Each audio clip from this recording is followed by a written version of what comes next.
our native tongue is a little bit, what's the word, pedestrian, or as we would say in German, hemdsärmelig. However, we look at language and we look at history and how these two things come together. And maybe you'll understand that Bavarian, the Bayerische Dialect, is more than simply a dialect that is one of our state in Germany. It actually extends beyond that and has more of a cultural and historic reasons that expand beyond that what some would consider to be German. So I told you where I was born, small town, 20,000 people, and I've lived in the United States for more than 17 years, currently in Atlanta, Georgia. So we're the Southeasterners, both Wolfgang and I were Southeasterners in both countries, and that matters as well, as you will learn in a little bit.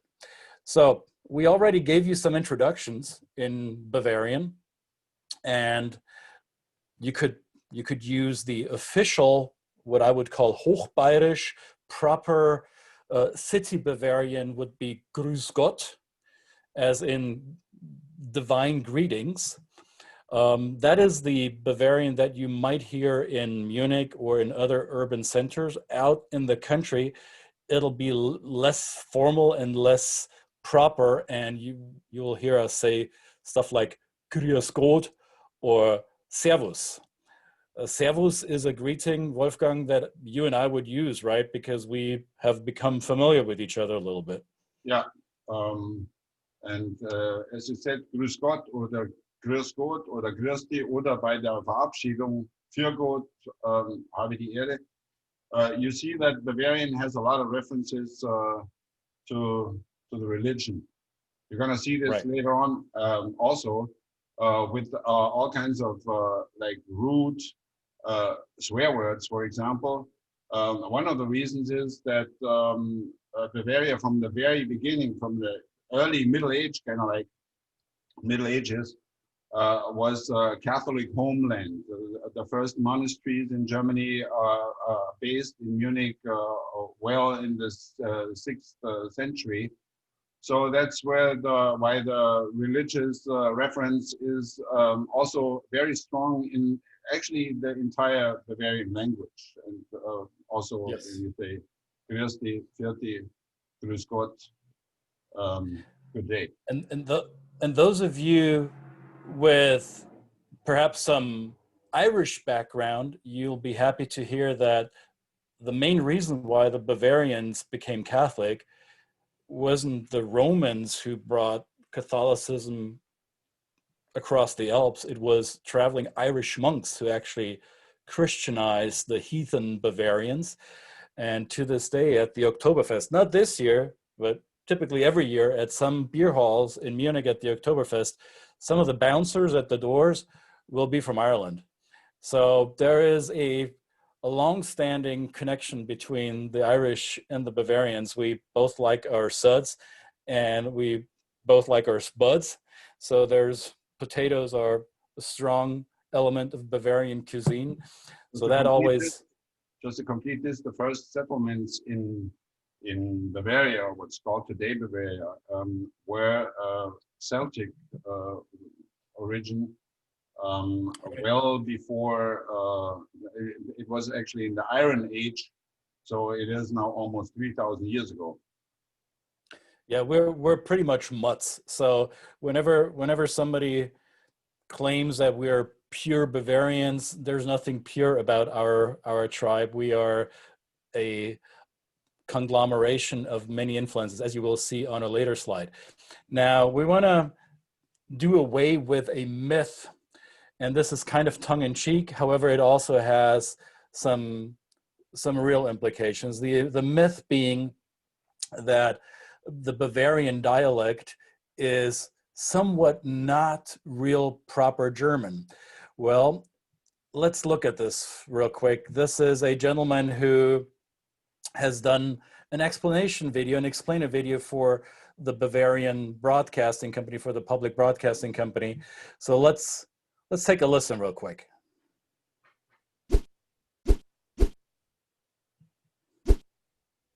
Glauben Sie nie einem Norddeutschen, wenn er behauptet, er könne besser Hochdeutsch als wir. Der Mann hat keine Ahnung, denn der glaubt, beim Hochdeutschen ginge es um Schriftsprache statt Dialekt. Aber Hochdeutsch ist ganz einfach nur ein geografischer Begriff. Hochdeutschland liegt im Hochland, im höher gelegenen südlichen Teil Deutschlands. Niederdeutschland dagegen in der norddeutschen Tiefebene, nur wenige Meter über Normal Null. Dort wird Niederdeutsch gesprochen, in deren Sprache Platt. Die Schriftsprache der Plattdeutschen ist Niederländisch, Holländisch.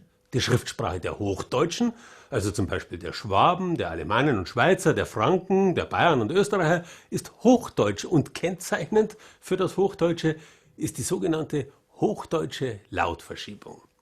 Auf Plattdeutsch heißt es deshalb Water, Schip, Appel oder Macken. Hochdeutsch dagegen ist alles lautverschoben. Water zu Wasser, Schip zu Schiff, Appel zu Apfel und Macken zu Machen. Hochdeutsch ist im Verlauf von rund 1000 Jahren in Süddeutschland entstanden. Die Niederdeutschen dagegen haben das Hochdeutsche erst lernen müssen. Und warum? Damit sie die Lutherbibel lesen konnten. Die war nämlich auf Hochdeutsch und die war ein echter Renner. Die Norddeutschen haben Hochdeutsch also gewissermaßen auf dem zweiten Bildungsweg gelernt. Wenn nun die Württemberger behaupten, sie könnten alles außer Hochdeutsch, dann ist das ein kompletter Schmarrn. Wir Süddeutschen können's nicht nur, wir haben's erfunden. There you know it. We invented the proper German, well, the Hochdeutsch, so to say. So Hochdeutsch could be defined as a geographic affiliation with a dialect. Now, obviously, the Southern dialects did not become the official standard German that is more found in central northern parts of Germany. And let's be honest, the Southerners, whether it's the Bavarians or the Swabians or the people from Baden, even from the state of Hesse, we are somewhat belittled sometimes by those in Germany who speak a more northern dialect. There is this kind of folkloristic rivalry within Germany, and it's good fun to poke at the dialects of the South. We Southerners take it with pride. We take it as a badge of honor, and we are quick to point at the economic and overall societal successes that the Southern states have accomplished in the last 80 years. And we let the Northerners have their great proper German, and we say, well, at least we pay for everything. So that's one way to slice the cat here. Let's keep in mind that Bairisch is German. It is part of the German language. However, the differences from Standard German are somewhat off-putting for those of German speakers who have never been living or hearing Bavarian dialect, and we even spell it differently. You see here, we keep throughout this presentation, we spell the dialect with B-A-I-R-I, Bairisch, which is the opposite or quite different from the state of Bavaria, which in German is Bayern with a letter Y. And you'll see in a little bit how the dialect and the territory are not an overlap and are not the same thing. One of the reasons, so even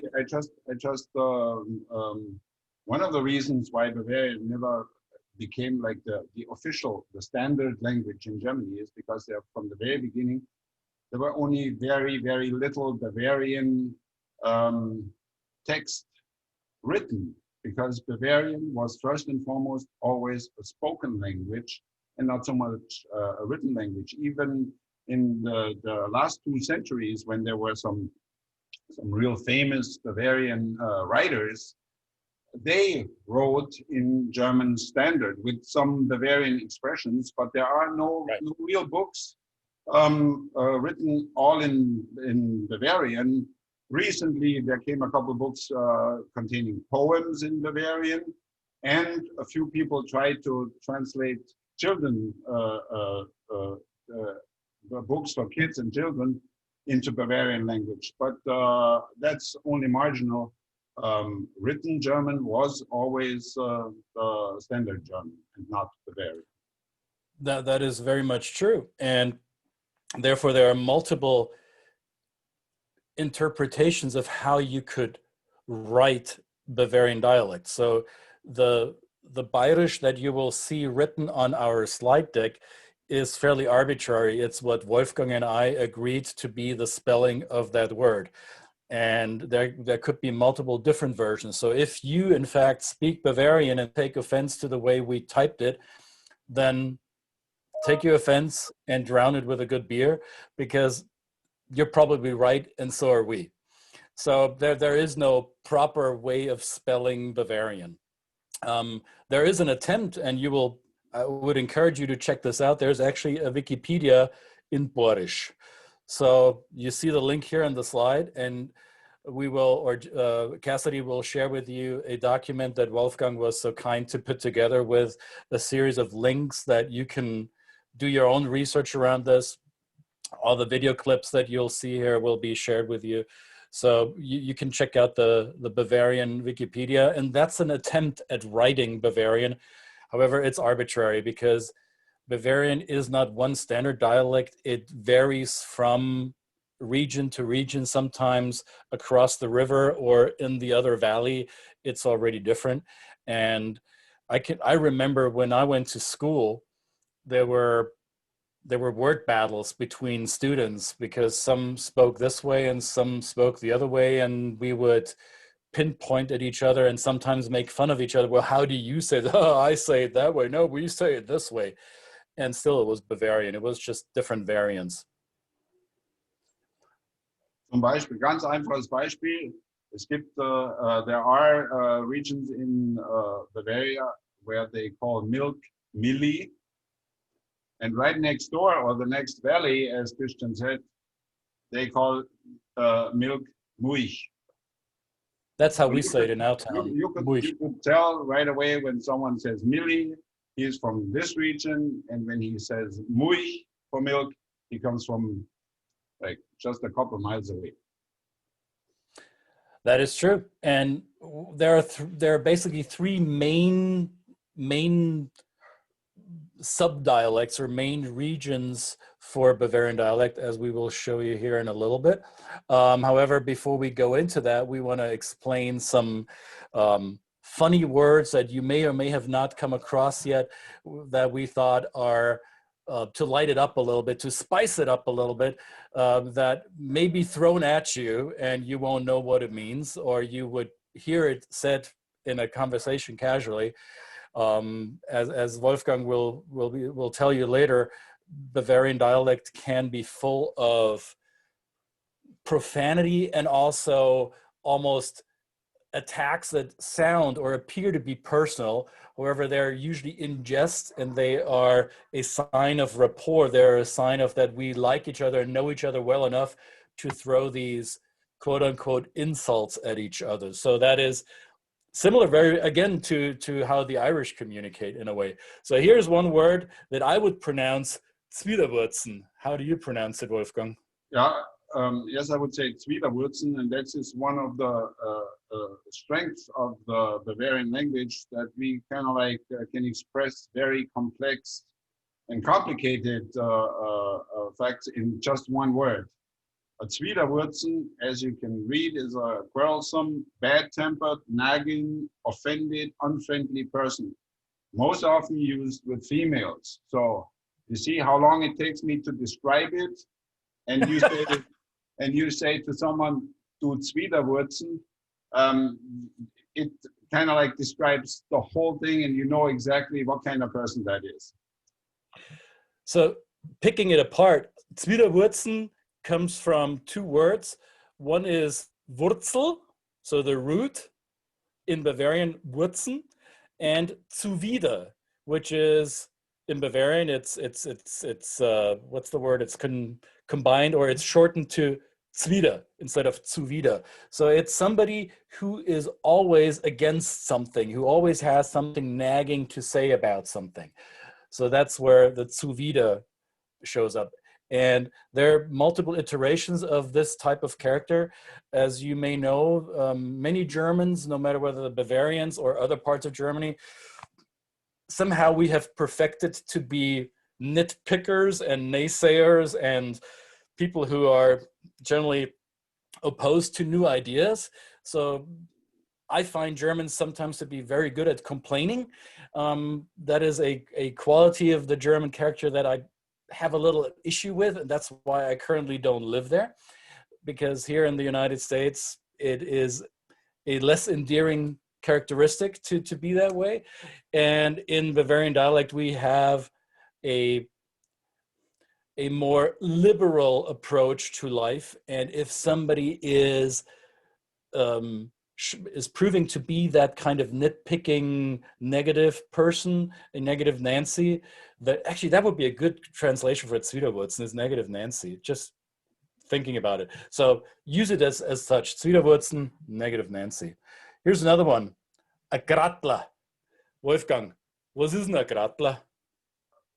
As I've written there, crude, unfriendly, ill-mannered, unpleasant person, most often used with males.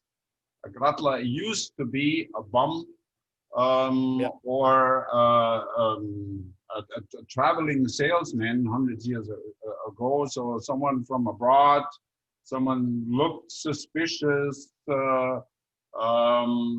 bad hygiene, sold cheap stuff, all kind of suspicious person, and that is all together.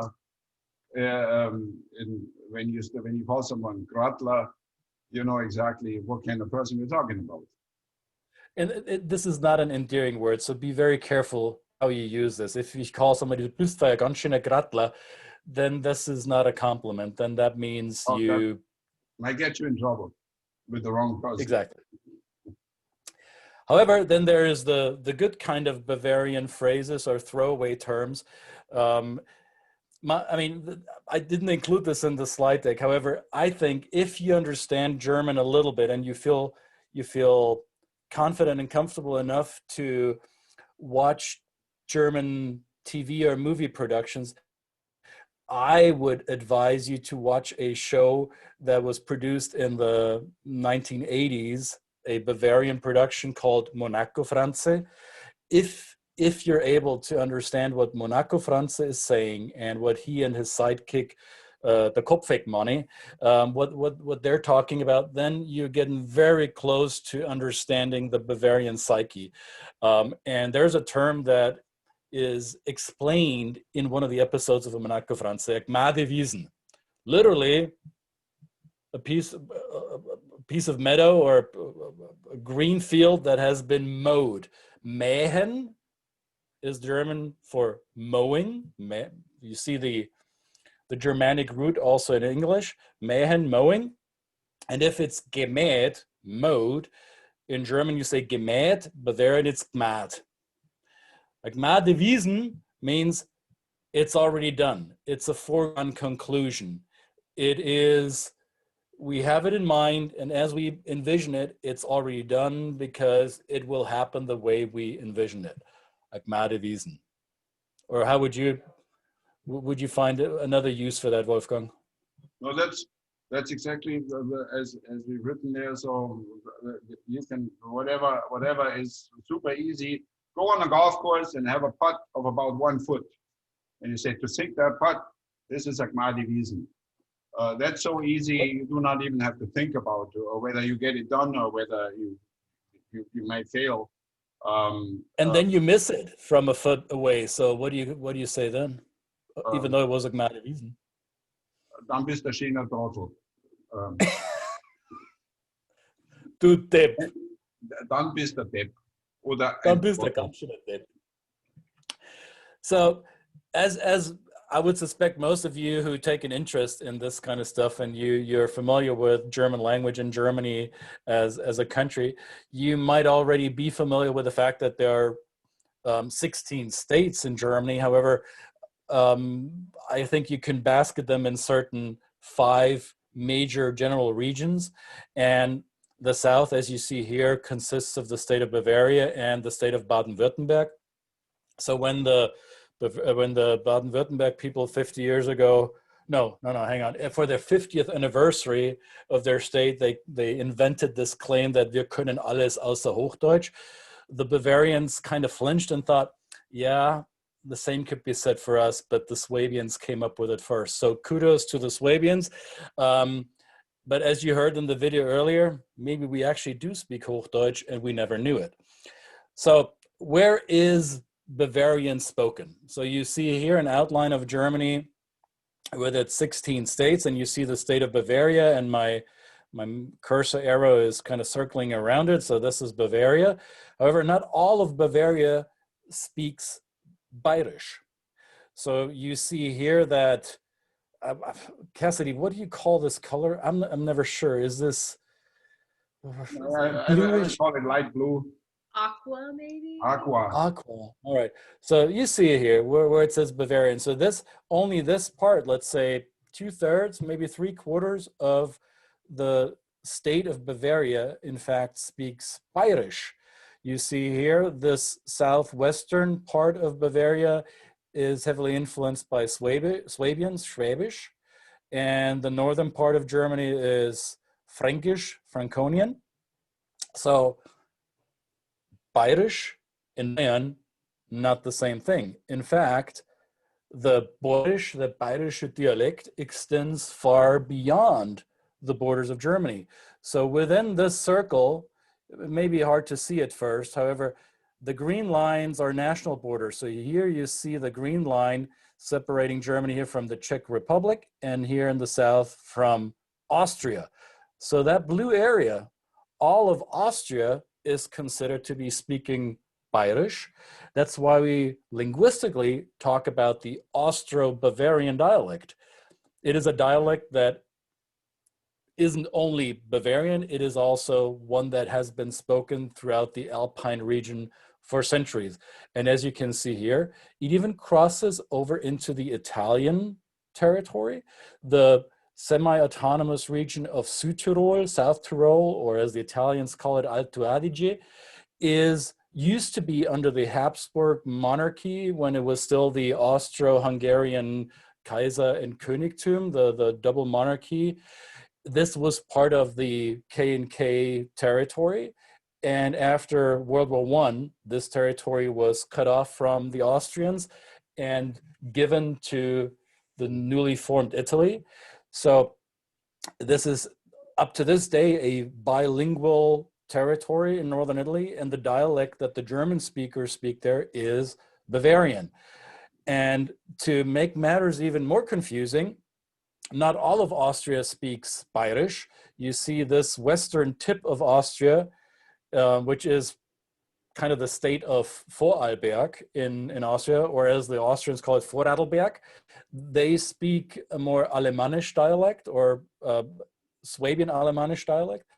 And this little corner of Switzerland down here, which is just one valley in Switzerland, the Samnauntal, they also speak a dialect that linguistically belongs to the Austro-Bavarian dialect family. So Bairisch is more than a dialect spoken in Bavaria. Bairisch is actually a dialect that spans across 4 countries.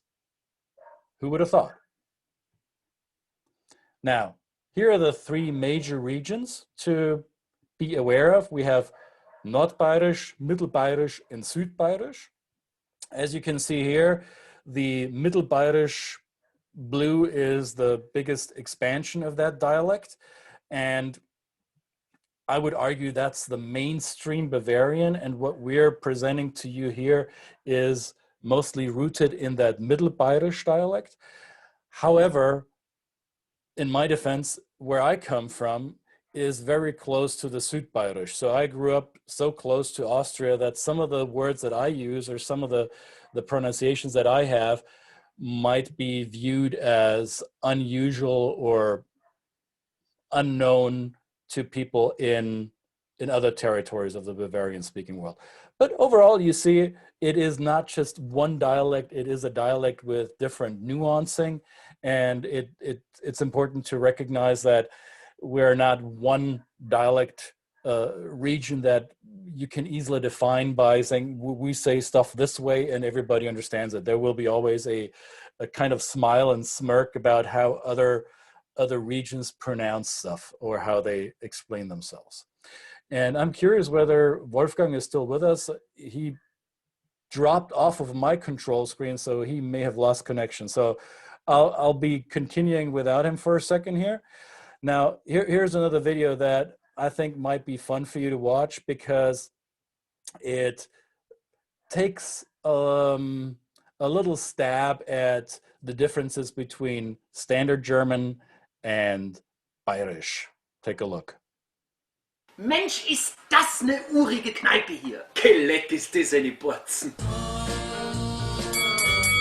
Hallöchen. Servus. Ich hätte gerne ein halbes Hähnchen. Halbs Händel, bitteschön. Nee, hier kommt noch ein Bekannter. Na, da kommt noch ein Spezi. Komm, verzieh dich. Schleich dich. Du, ich geb dir gleich eine saftige Ohrfeige. Du kriegst gleich drum Watschen. Der Mann war ja total alkoholisiert. So ein Bierdämpfe. Ich glaube, ich nehme noch die Pilze. Du, ich glaube, ich friss nur die Schwammerl. Das war ja wirklich eine mickrige Portion. Das war ja ein Mondratsalb. Also ich bin schon richtig beschwipst. Leck mir am Arsch wie ein Suri. Sag mal, hat irgendjemand noch Münzen? Geh weiter, hast du noch einen Diridari? Tschüss. Also, pfiat euch. Servus, Haberderi. Irgendwie hab ich total verschleimte Nebenhöhlen. Das wär der Lungenharing.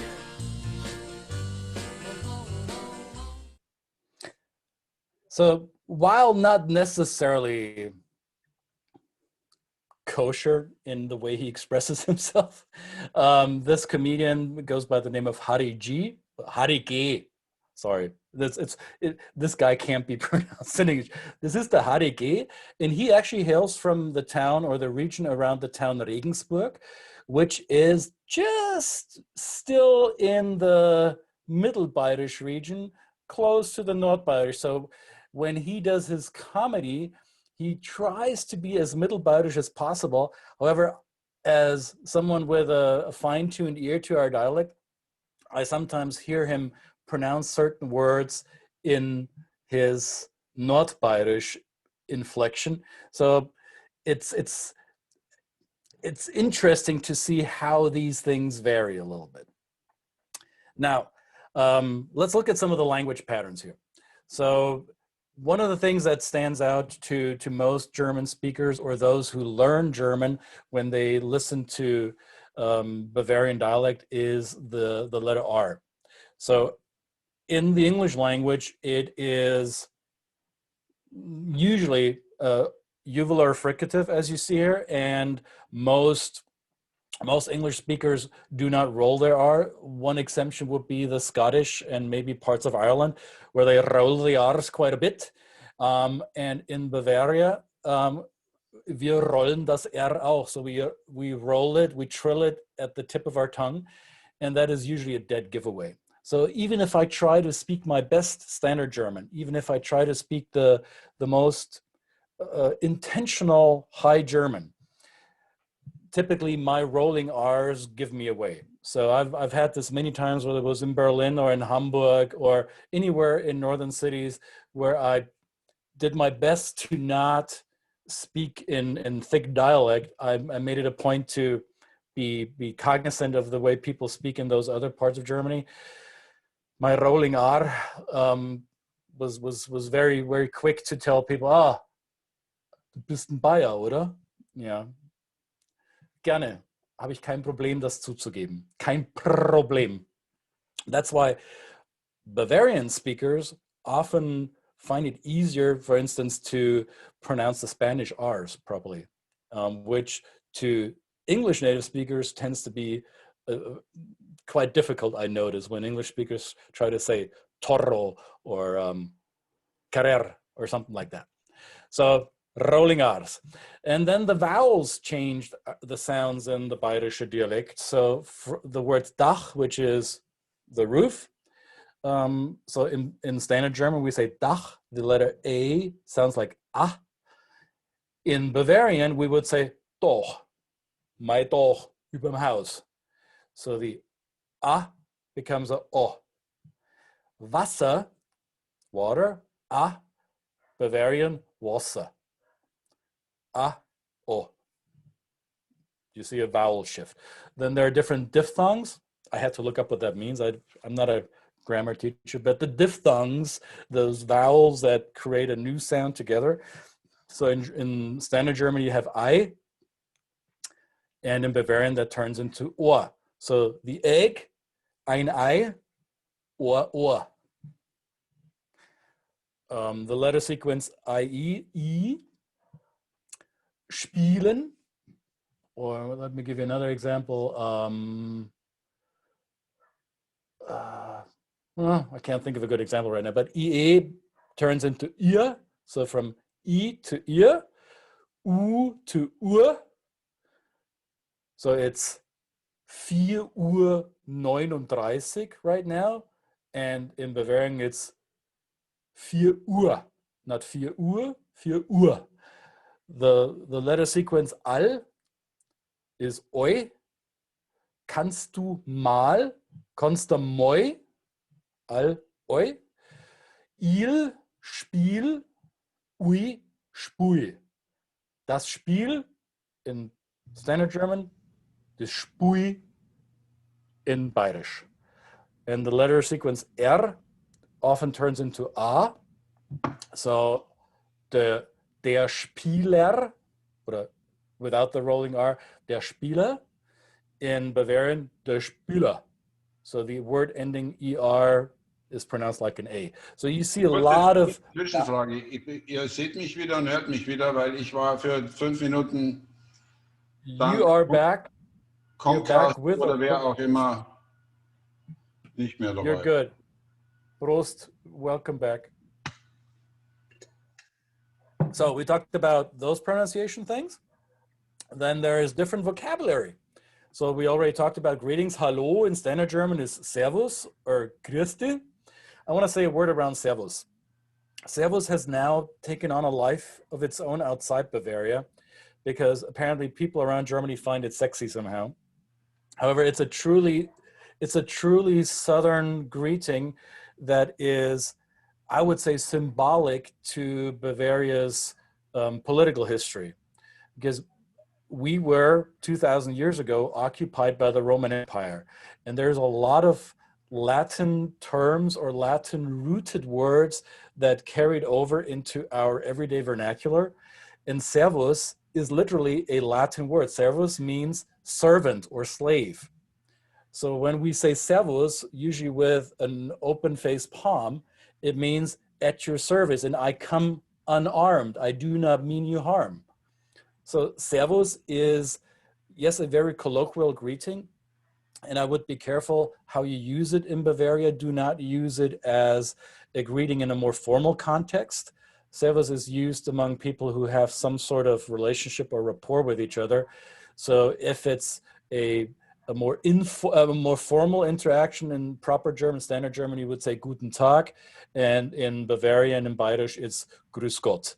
So the Grüß dich is also informal because it has the dich or the du version, the informal version. So Servus and Grüß dich are similarly informal, and Grüß Gott oder ich grüße Sie oder seien Sie gegrüßt, that would be a more formal way of using Bavarian. So you see all these other vocabularies from ich in Standard German turns to I.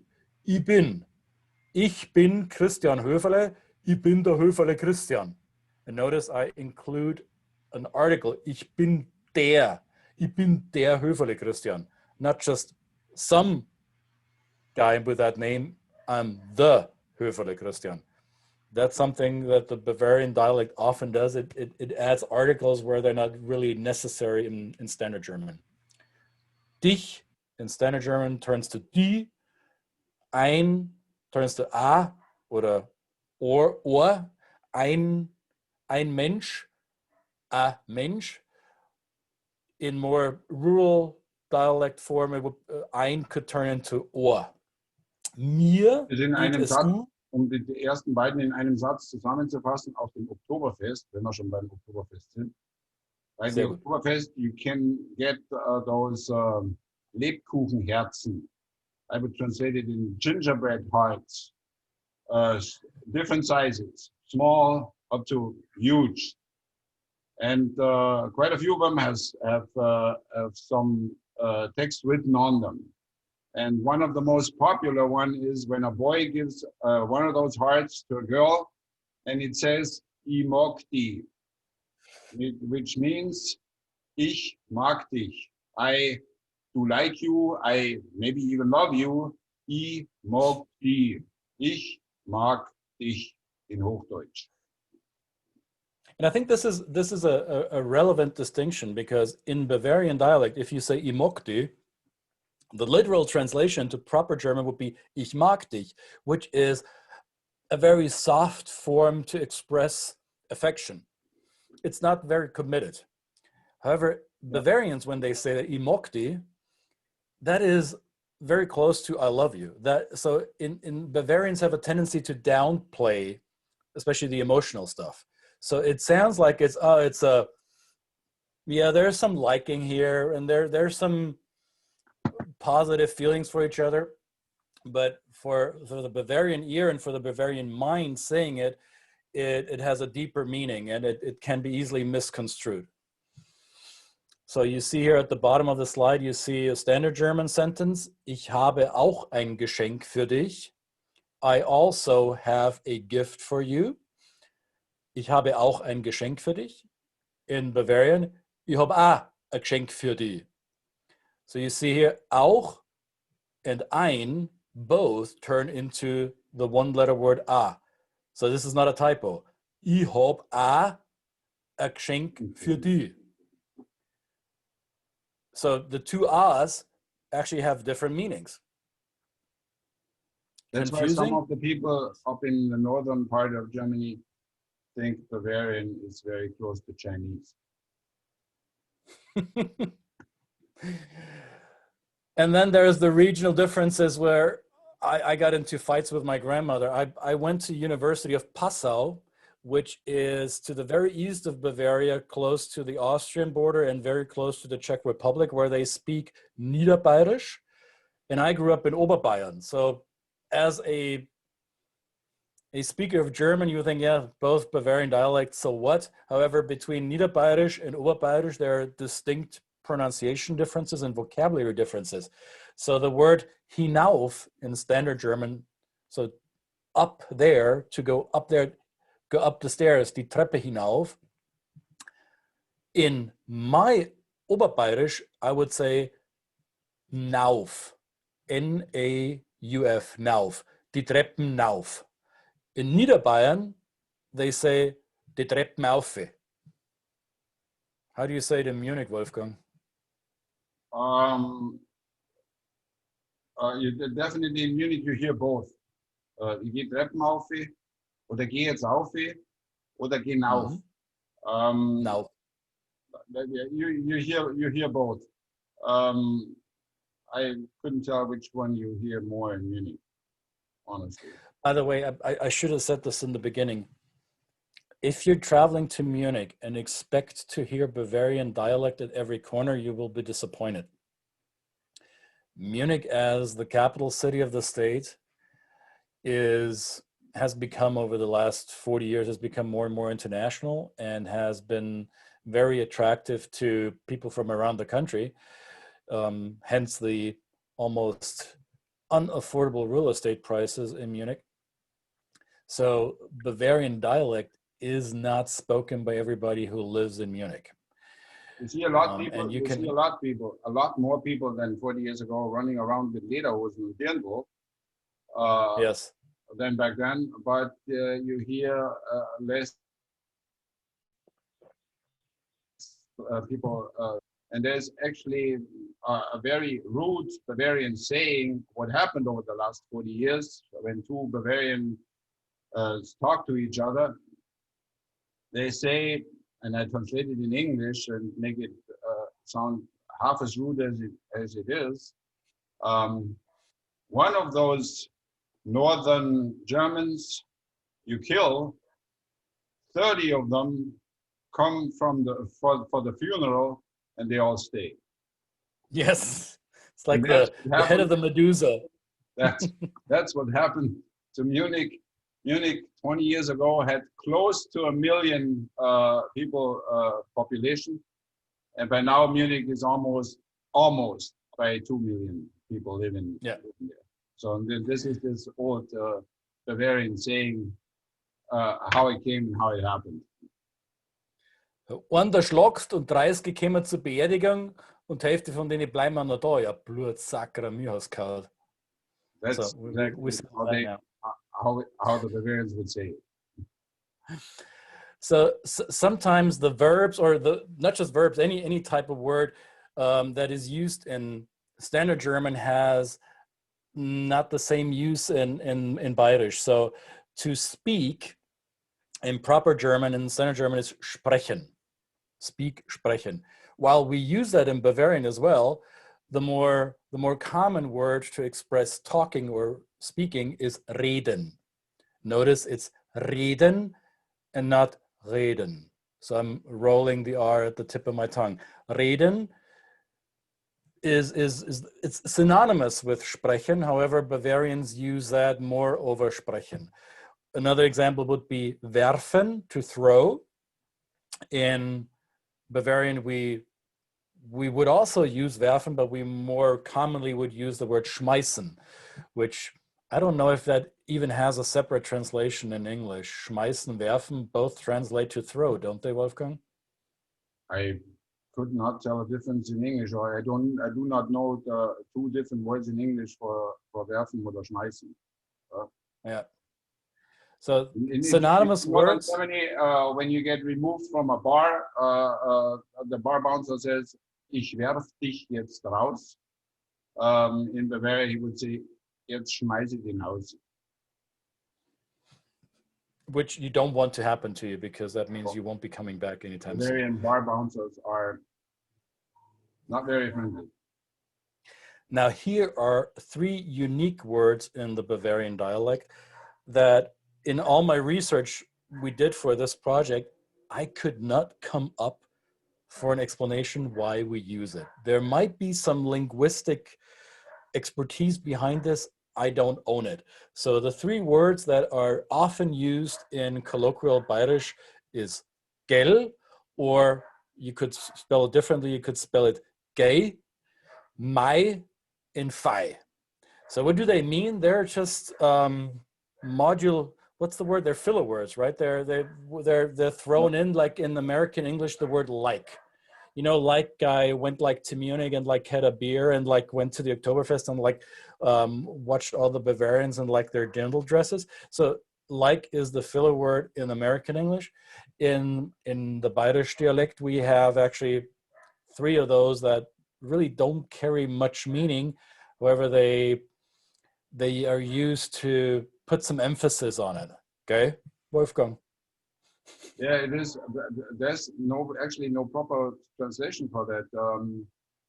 If you go to a real nice place to see one of our 150 to 350 royal castles in Bavaria, and you stand in front of it, and the sky is blue, and some white clouds up there, and the sun is shining.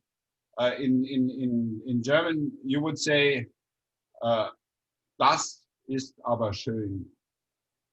In Bavaria would say, "Mai ist dies bei Ski." Okay. Zwei Wörter, die man nicht übersetzen kann, die einfach nur, they only express a feeling, and just make the sentence, make the expression a bit rounder. But actually, right. If you've studied German, you may have come across some filler words.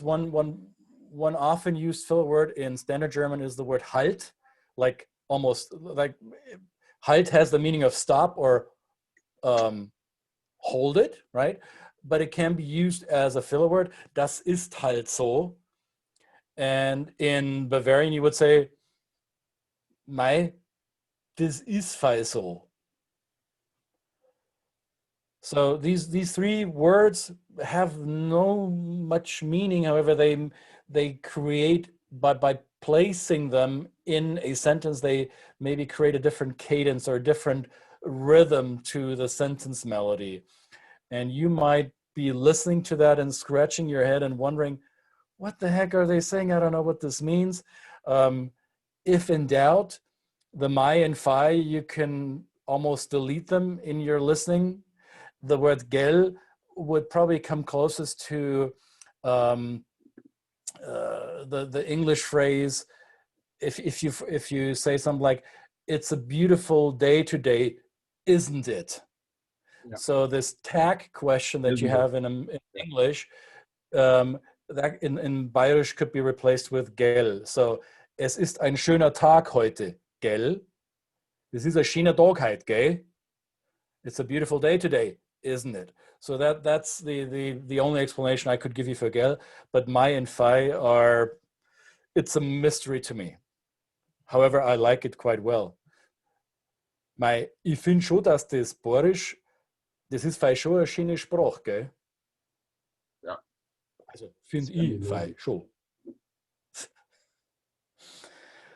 Dann, we have a andere Grammatik, we have a bit of a different grammar.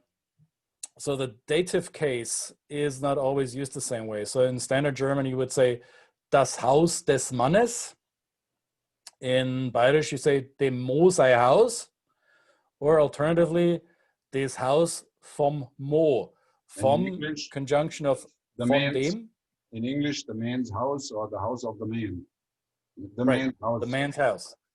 The Um, man's house, das Haus des Mannes, dem Mo sei Haus. So literally translated, if we translate the Bavarian, we would say the man, his house, dem Mo sei Haus, or das Haus vom Mo, the house of the man, which Bavarians, so if Bavarian native speakers learn English and use English, and they're struggling with the English dative case, that's how you recognize they're Bavarians. I do that sometimes when I'm not at my best in English. I hear my wife do it as well. So instead of using the Oxford S, the genitive S, the man's house, we would say das Haus vom Mo, the house of the man. Vom meaning von dem. Also, the tenses are kind of different in Bairisch. Most standard German speakers use the simple past, the imperfect tense, to express an event that happened in the past. Most Southern dialects, Bavarian one of them, use the second past, which is confusing for us native speakers when we learn English. So because the English has a simple past and a second past.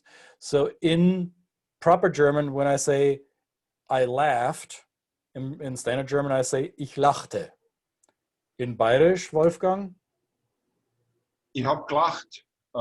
This is the difference, and this is that's where we are very Latin in Germany and also the Bavarians. The first past tense, the simple past tense, describes most of the time a fact that's not finished yet.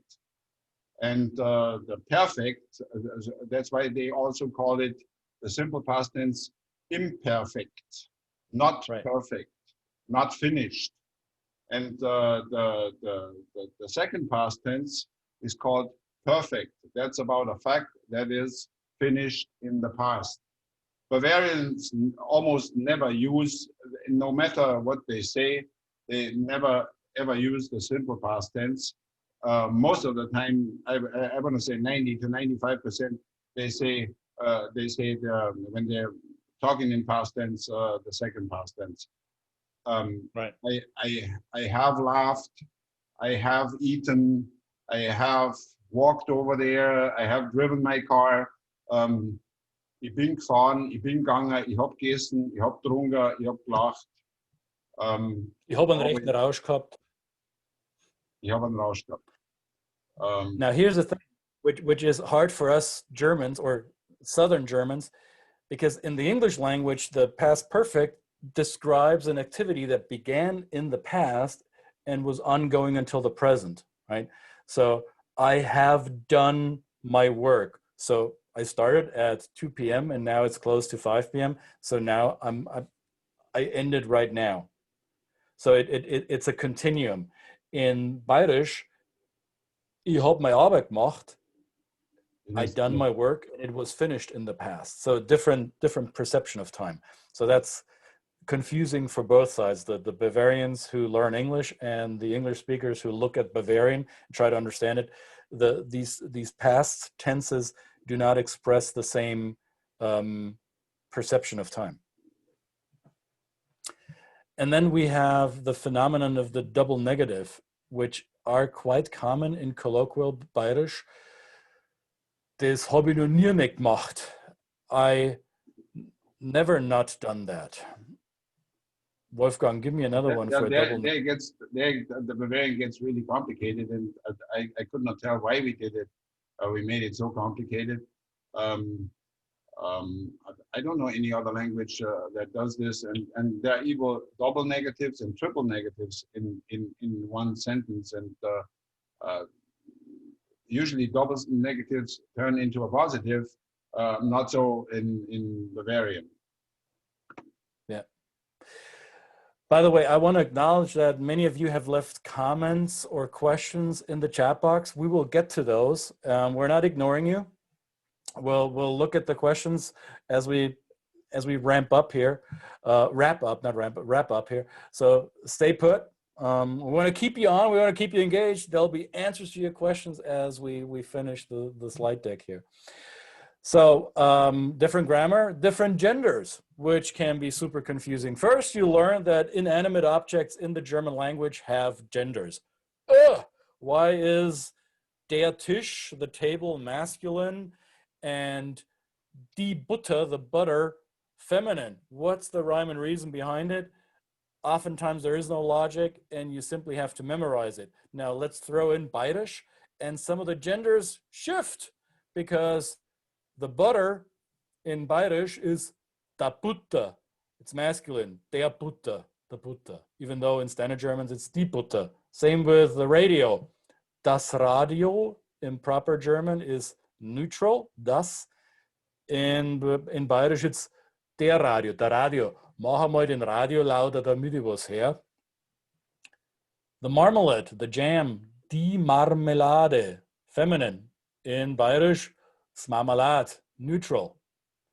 Der Monat, the month, masculine. Oh, dang it. I made a mistake. It's called der Monat, and it's not feminine, it's masculine. Sorry, corrected the mistake right away. Der Monat. In Bairisch, Monat, das Monat, neutral.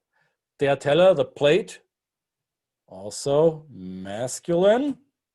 In Standard German, Stella in Bairisch, neutral. Die Schokolade, the chocolate, feminine. In Standard German, der Schokolade, masculine in Bairisch. And there's many, many more examples where the gender the explanation is somehow simple and somehow very complicated. And also by the genders, the different genders we're using, the old Latin, the Romans come into play. The first one, the butter, for example, is in Latin and in Old Greek, buterum, and it's neutral. And during the course of the development of the Hochbayerisch, all neutral verbs became masculine in Bavaria. That's why the rest of Germany says die Butter, female, only in Bavaria, because it used to be neutral in Latin, turned in das Butter, neutral, some of them. Of course, the Romans didn't have a radio. I learned something new, Wolfgang. Thank you. I didn't know that this was ancient Greek and Latin influence. Yes. See, there you go. That's why we have so many irregularities. Das Radio, der Radio, with verbs the Romans did not know, because, I mean, as far as I know, the Romans didn't have a radio. So not to my awareness. No. Yeah, but all the words that have a Latin, Roman, or even Greek roots, quite a few of them used to be neutral, turned into male. Interesting. But as you can tell, there are a lot of irregularities. I'm actually not all that sure about chocolate. Whether did the Romans have chocolate? Hmm. That's a good question. Let's find out. There's Maybe another maybe webinar waiting someone out to there who explain knows that. whether the Romans had chocolate. They had honey, that I know. All right, so, and here we are about the profanity. So please, we're not here to teach you all the bad stuff. However, the Bayerische dialect is somewhat casual about cursing and insults, as I said earlier.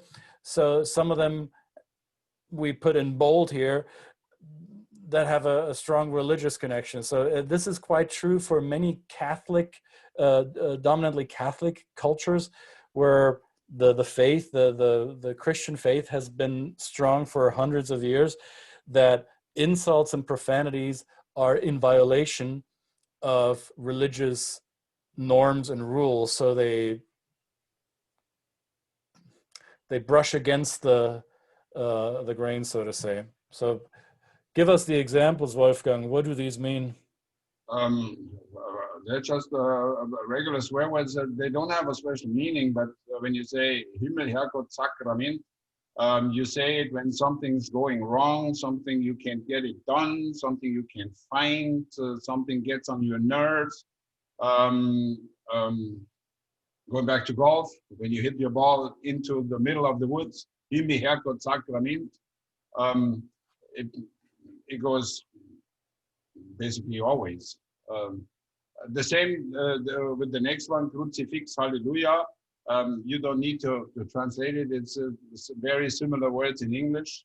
And the last two, Gottes Willen und Jesus, Maria and Joseph, those are more expressions of astonishment or horror when something happens you wouldn't believe, or you're shocked by. You say, Gottes Willen, my neighbor fell off the roof, or something like that. Jesus, Maria and Joseph, the other neighbor also fell off the roof. That's when you say it. There is, So I think you invoke all the deities we have, right? You invoke Jesus, the Mother Mary, and we have them Joseph. all there. We have them all. Yeah, we're the Catholics. We're full of saints. We can Jesus, Maria, Joseph. We have them all. Godfather. Throw them liberally. Well, as I said in the beginning, there's a strong religious reference to swear words and to say goodbye and hello. All right. When you want to read more swear words, I speak a couple languages and I heard a couple languages.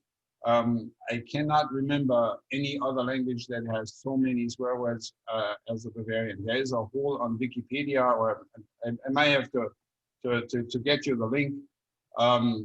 You would not believe how many partially very rude and very vulgar swear words there are in Bavarian. I mean, we invented it, basically. And we can say them in a very endearing way. You won't even know what hits you. You might think we're being nice to you, but it may be a very backhand slight that you don't even recognize. Yeah. All right. So let's explain where all this came from. Who are these Bavarians and why do they talk funny? So as you know by now, that Bairisch is not just limited to the state of Bavaria. So there are some urban centers in which the Bavarian dialect is spoken, as you see here, Salzburg being one of them. That's an Austrian city, not a Bavarian city, but it's right there on the border, and they very much speak Bairisch. These are some of the brands from Bavaria that you may have come across, some of which are quite important to our economy. All of these are actually. We'll talk about some of them later on. So who are the Bavarians? As I said already, we're not one tribe. We developed as a mix. So there was in the Middle Ages when peoples and tribes migrated across the continent, mainly because the Mongolian Empire in Asia forced the movement of people, and the collapsing Roman Empire enabled movement of people. It caused the big migration throughout the European continent. And in the area between the Danube River and the Alpine Ridge, you found Celtic and Gallic tribes, the Boii, the Vindelici, the Rugi, the Quadi, the Marcomanni, the Varisci, and you also found Romans who had settled there for hundreds of years and became settled. Like the big cities, some of the big cities in Bavaria were founded by the Romans. Regensburg is called Regensburg because it sits upon the river Regen, and Burg is castle, is fortress. In Latin, castra regina. So a Latin fortress. Passau, the city also situated upon the river Danube and the river Inn and the Ilz, the three river city, was called Batavia, Castel Batavia. Augsburg was called Augsburgis Vindelicorum, right? So all of these were Latin fortresses where the Romans manifested their political and economic. All of them, you might have to say, and all of them are close to major rivers going through the southern part of Bavaria, because that made transportation easier. That played a big role when they found salt in the mountains close to Munich, the northern border of the Alps.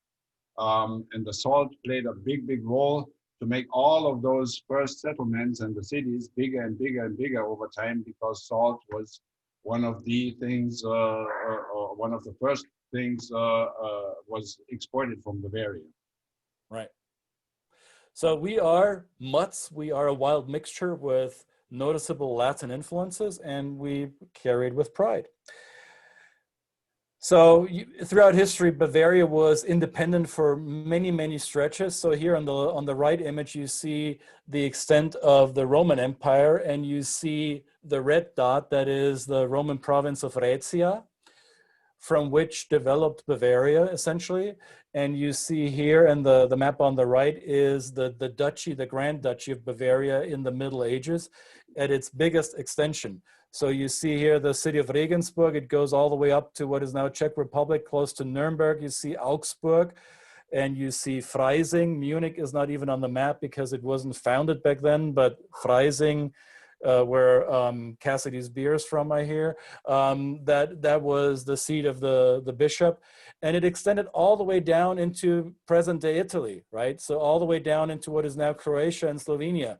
In Carinthia, Austria, all of this was, politically speaking, the Grand Duchy of Bavaria, and an independent, sovereign, almost national entity. Keep in mind, in the Middle Ages, those territories didn't have the same self-image as nation states as we have today, but that was the zone of influence of what was the Duchy of Bavaria. And then later in history, Bavaria was part of the Holy Roman Empire of the German, well, the first, so when you may have heard about Nazi Germany being the Third Reich, the Third Empire. It's called the Third Empire because there were two others that preceded it.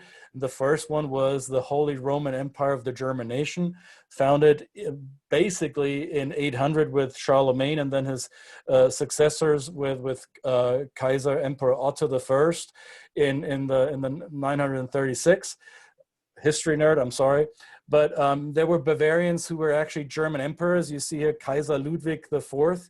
He was a Bavarian, and he ruled as the emperor, he ruled the entire Holy Roman Empire. And Bavaria had a huge domain within that. So it was a political player throughout history, and not always was it embedded into a bigger construct. It became embedded during the Second Empire, which was forged by this, you see the blue territory here, that was the Kingdom of Prussia. And Prussia in the 1900s began to dominate the German-speaking world alongside with Austria. And when Chancellor Otto von Bismarck, the nominal head of state under the Prussian emperor, forged this national entity in the late 1860s, and finally in 1871, the then independent Kingdom of Bavaria joined the German Empire. It surrendered its sovereignty to the newly formed German Empire. And interestingly, this happened around the same time as the the Confederate States of the US South lost the Civil War and were forced to remain in the Union of the United States. Around the same time, Bavaria and other southern territories were not forced, but economically and politically coerced to become part of a bigger construct called the German Empire. So the rivalry that you see in today's United States between the Northerners and the Southerners is as old as the rivalry between the Northern Germans and the Southern Germans, and we let each other know where we're from, to put it mildly. And to be correct, the Bavarians always, over the last 1,000 years, always, whatever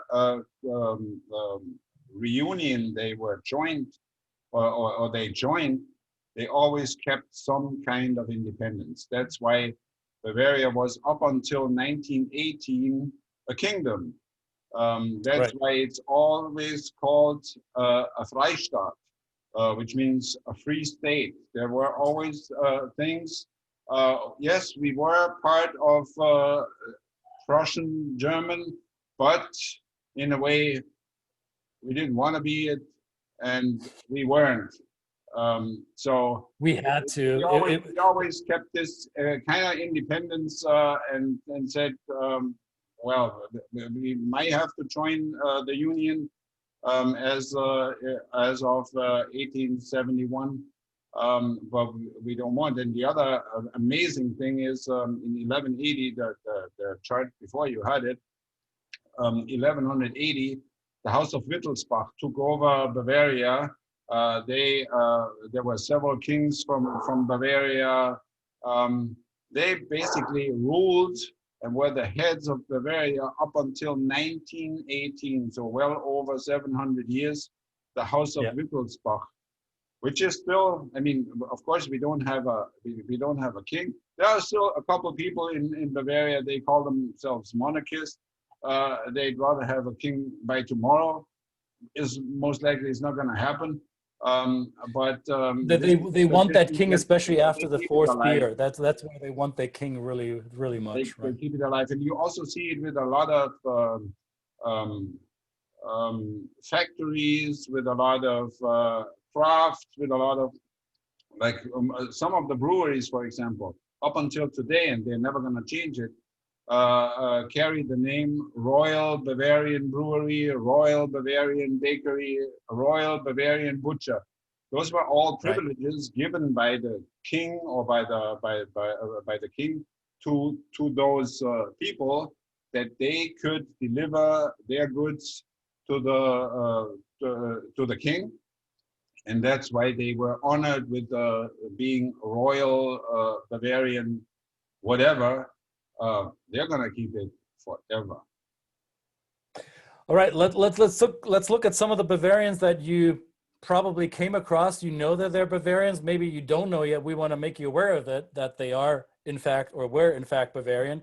So we talked about the Kaiser, which is the German word for emperor. There is in Bavaria, in today's Bavaria, there's only one Kaiser, and that's the Kaiser Franz. That's Franz Beckenbauer, a famous soccer player who got the name the Kaiser because of his imperial style of playing, I guess. So he is the Kaiser for the time being. There's also the Empress, die Kaiserin, Sissi, well known. She was Bavarian and married to the Emperor of Austria. That's how she became the Empress. So she ruled over Austria. However, she was Bavarian by birth. Then there is the king, or the Kini, as we say in Bavarian, King Ludwig II. That's the fairy tale king. That's what you think of when you look at Neuschwanstein Castle and all the other pretty sites of Bavaria. Many of them were built under his rule and during his frivolous spending of tax money. So we have the Kaiser, the Empress, the King, and we have the Pope, or the Pope Emeritus. Well, he was Pope Benedict, and before that he was Archbishop and Cardinal Ratzinger. Side note, I'm Catholic. I was born and raised Catholic. When I was confirmed, when I received my confirmation, I lived in the diocese that Ratzinger was bishop in. So I had my confirmation ceremony with a gentleman who later became the Pope. Yeah, good for me. I don't know what that means. Then we have the sticker makers here in the bottom in black and white, Rudolf Dassler and Adolf Dassler, two famous brothers from the small town of Herzogenaurach who made athletic shoes, got in a huge fight and never spoke a word with each other. And the one guy went across town and started his own company. Hence we have Adidas, or as Americans say Adidas, but it's, trust me, it's Adidas. And the other company is Puma. That's the company that Rudi Dassler started.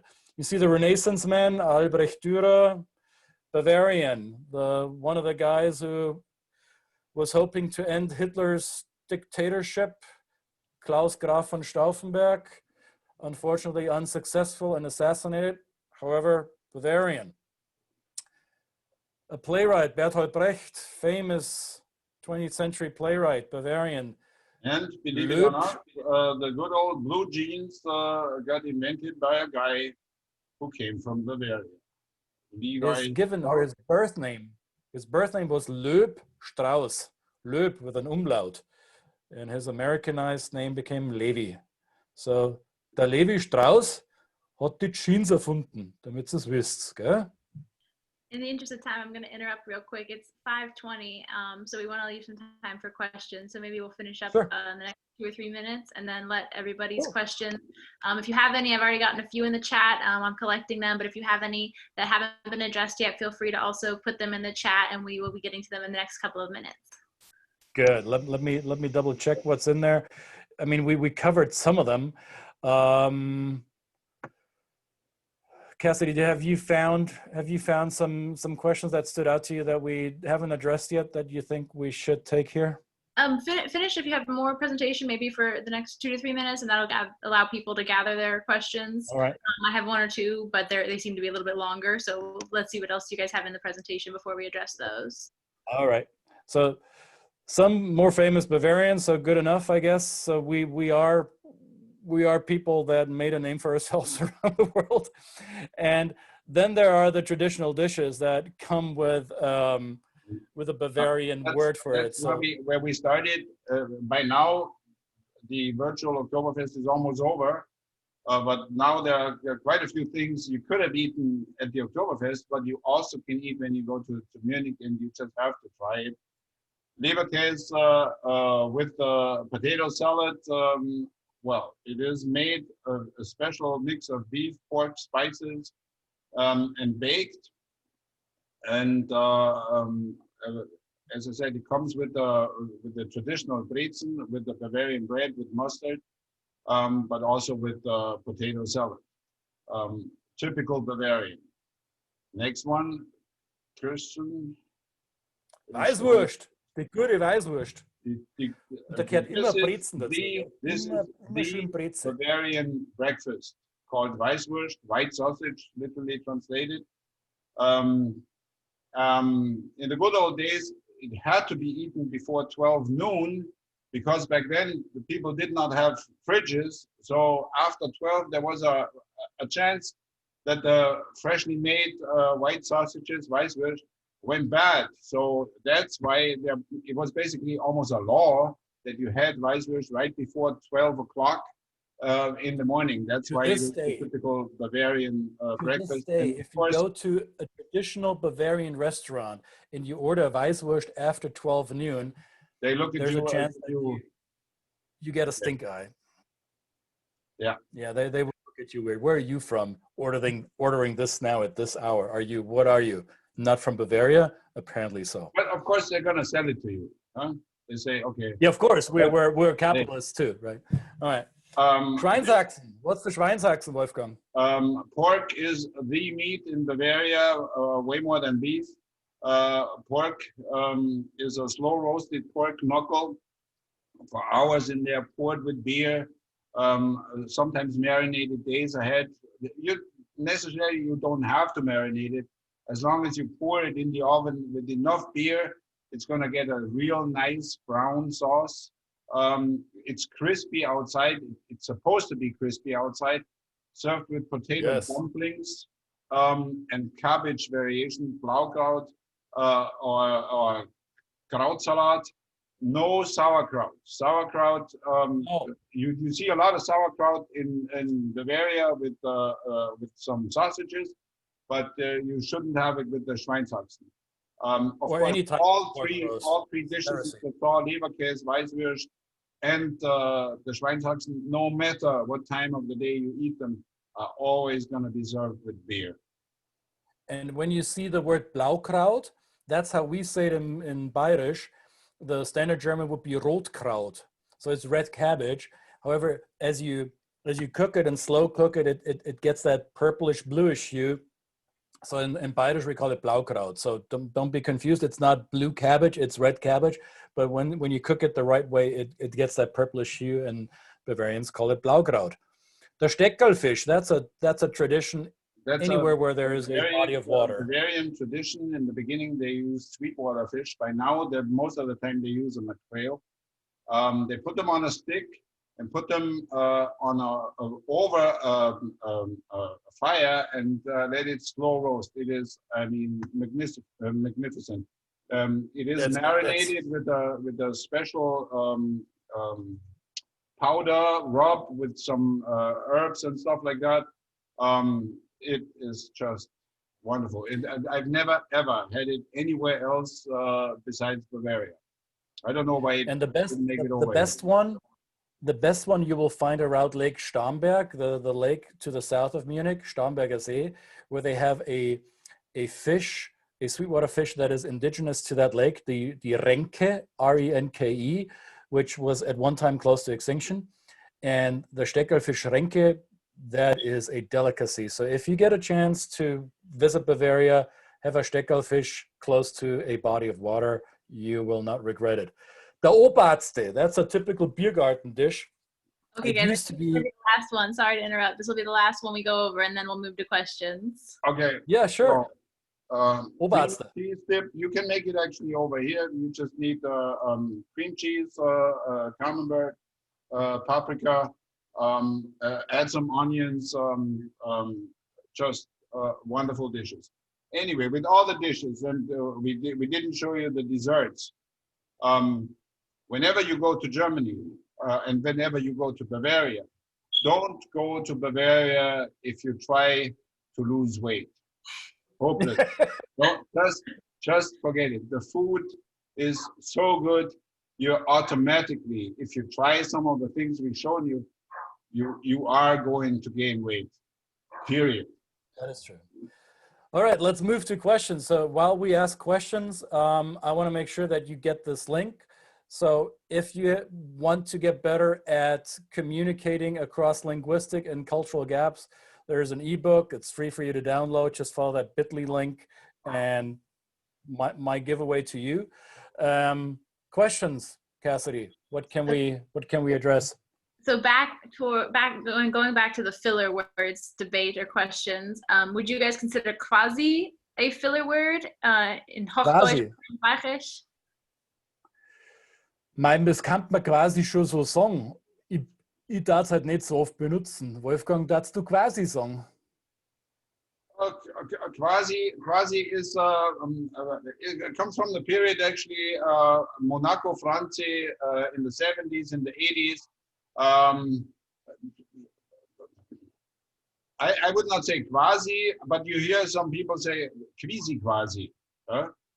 Yeah, it's not unknown to Bairisch, but I don't think quasi is the go-to filler word. You'll hear it, but it's not the dominant one. Mm-hmm. And also, Jeffrey was asking about the German preterite, more in written German. So in habe gelacht, you say more in spoken German, not only in Bavarian. How do you guys see that comparison? Instead, the German preterite is more as a written German. Oh, yeah. Yeah, I agree that it's not just Bavaria, that many colloquial German speakers will use the past perfect, the second past, instead of the simple past. I think it is more prominent in the South. So I think that Northern Germans use the simple past much more than the Southern Germans would.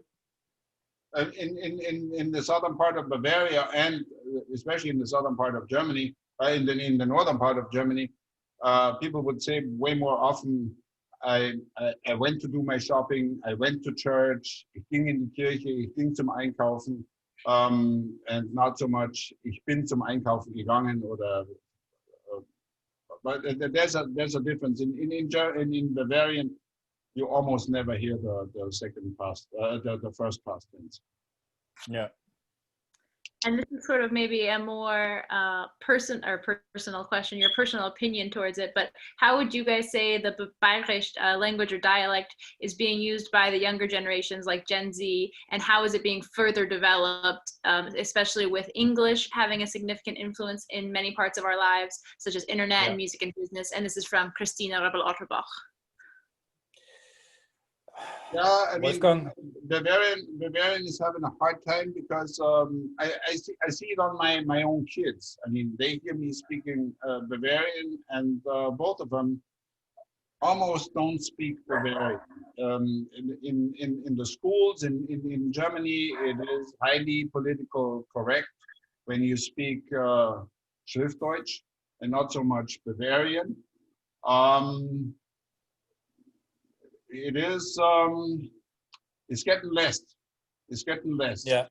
And even people growing up in Bavaria, kind of like some of the kids my age or even older. Some of them you hear them talking, and you would not believe that they are born and raised in Bavaria. So it's That is true. we are. I think We, the Bavarians, the original, the born Bavarians, born and raised in Bavaria. We are right now about to be members of the list of endangered species, almost. Well, Almost. I would agree with much of what Wolfgang said, and it's true for my kids as well. My kids mainly grew up in the US, bilingual, and their German is more proper German than Bavarian. And my wife and I made it a point not to inflict dialect on them because we wanted to make sure that they learn the proper German first.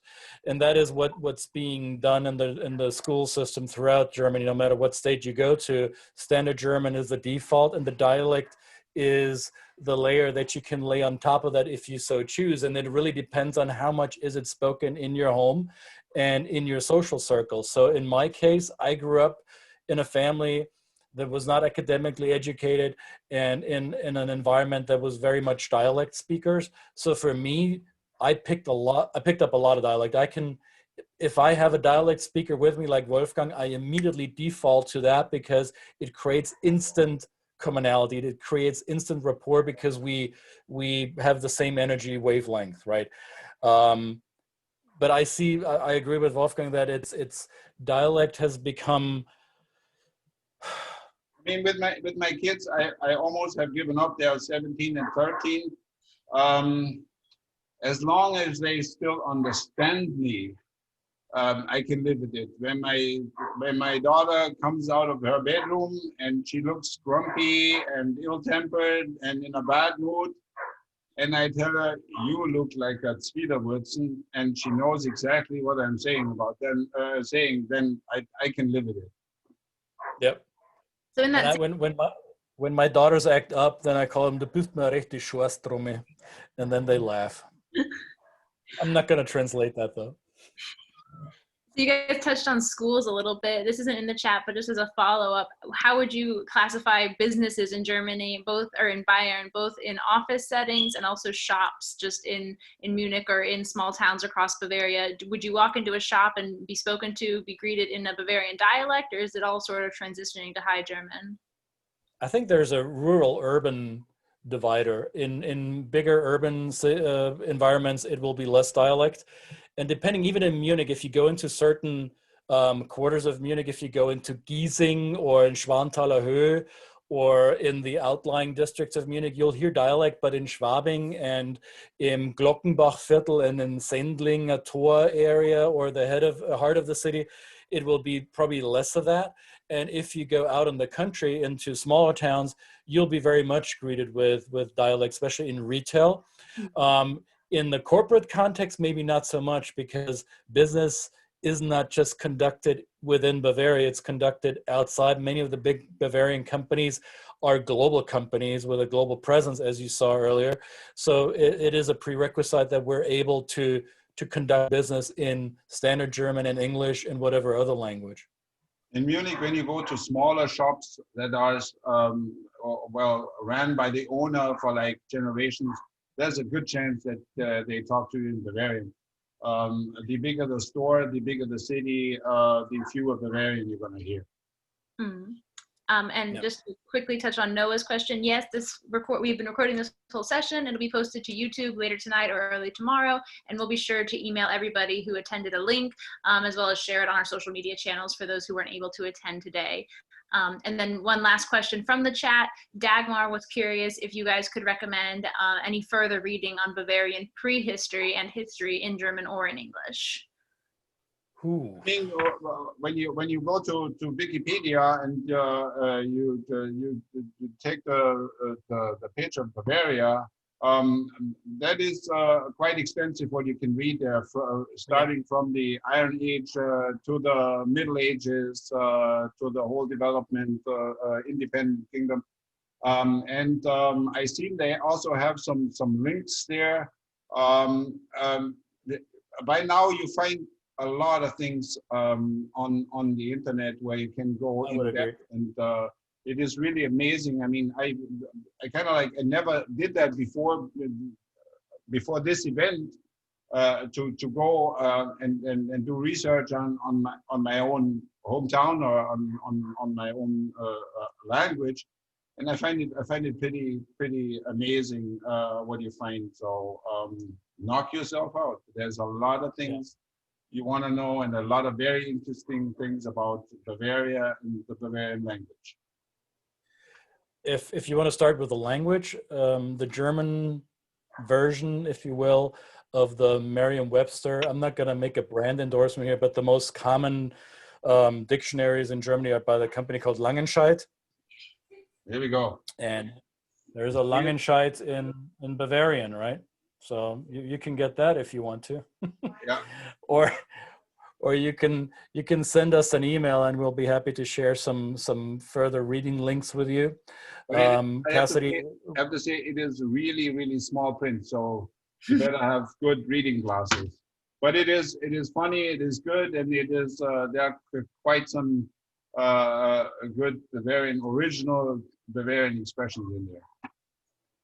Mm-hmm. And one last question we have from Oliver Gorf.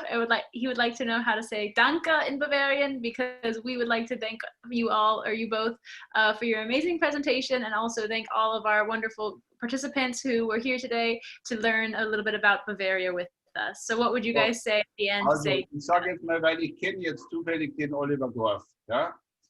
Der war zumindest vorübergehend mal Lehrer meiner Töchter in Deutsch, ja? Der alte Strizi. Der Strizi, der Bazi. Der alte Bazi. Er ist kein Bazi, denn er kommt nicht aus München, er kommt nicht aus Bayern, sondern wenn ich mich richtig erinnere, kommt er aus Hamburg. Er ist sogar Fan des HSV. Aber mein Beileid, my condolences. Danke geht immer und danke auf Bairisch. Und wir sind wieder beim lieben Gott. We are with the religious references. Vergelt's Gott. Thank you, God. That's what you say. That's how you say thank you in Bavaria. And I'm going to throw in a second version. So the danke is always going to work in maybe a dialect coloration. Where I'm from, we use a French word to express thanks. We say merci, but we don't pronounce it French.